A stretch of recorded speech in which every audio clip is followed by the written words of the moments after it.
By my math, which is just kind of very rough napkin math, there were like well over 1 million words of source material.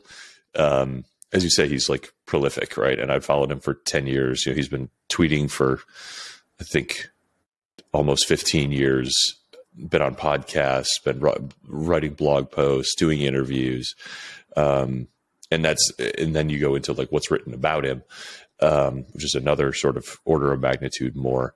And yeah, I mean, collecting is the first step, right? So I just started a spreadsheet and just started adding as much stuff as we possibly could to it and collecting gems, starting to organize things, reorganizing. Yeah, I think it's interesting. Like I talk about this sometimes with other people, artists usually actually think about this in different terms. Like, is a project scoped to quality or is it scoped to time?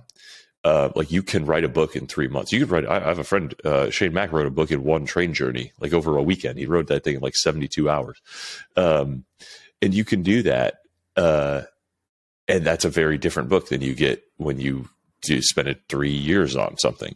It's just the level of polish and precision and crafts that goes into sort of each individual thing.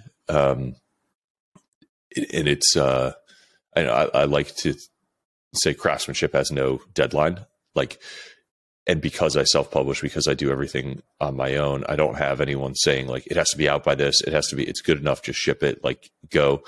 I really sit there and like,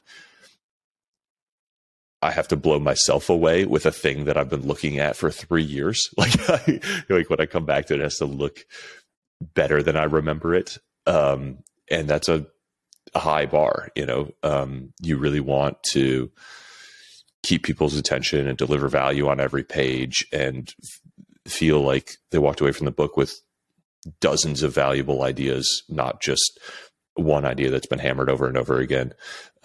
So yeah, it's a slow process, and it's, I don't think there's a lot of shortcuts. There's tools and there's efficiencies, but if you really want something that's well crafted, it takes a lot of time and a lot of patience.